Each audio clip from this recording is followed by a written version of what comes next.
今年81歲。我早年我係做報販嚟嘅，日日都做10幾20個鐘，咁跟住都退休做唔到嗰個能力都做唔到，就買咗啲唐樓嚟收租。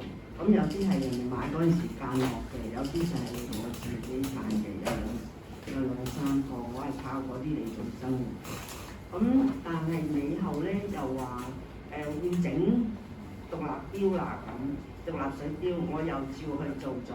咁而家又話嗰個獨立水雕咧係唔可以唔得，咁我又唔知點樣做。仲有一樣嘢，我點樣我今年咁嘅年紀，我仲可以去承載做劏房嗰個能力，我都做唔到啦。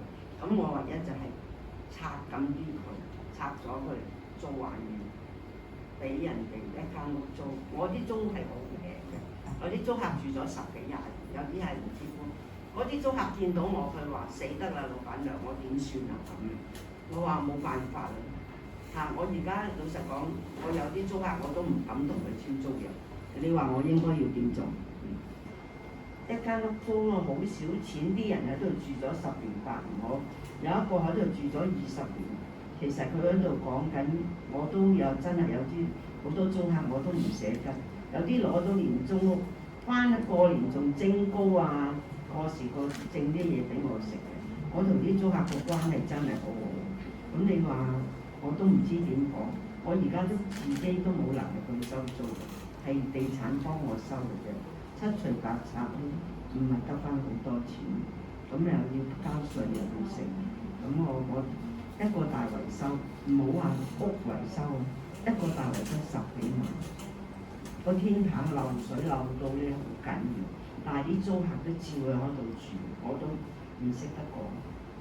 因為你哋話成3號大廈係咪都有業主係喺裏邊？我咧有個單位喺嗰度，嗰棟大廈咧就4個單位就4個業主嘅，咁就得2條樓梯就成立唔到法團啦。成立唔到法團咧，就唔知幾時人哋咧就喺個樓梯底嗰度咧就整咗一個後碌喺度嘅。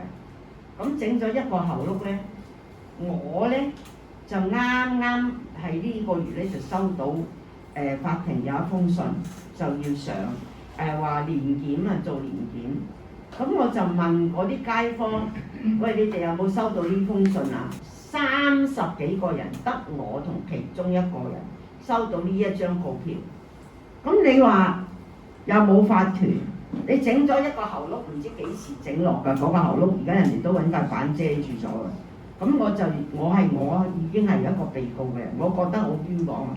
咁你而家仲有話嗰個消防咧好鬼貴啊！整每你8個單位啊，或者係8層高或者6、7層高咧，都要百幾萬啊！而家。咁你都去做計大維修啊？大維修嗰度差唔多真係要20萬走唔甩啦，拉手唔止添啊！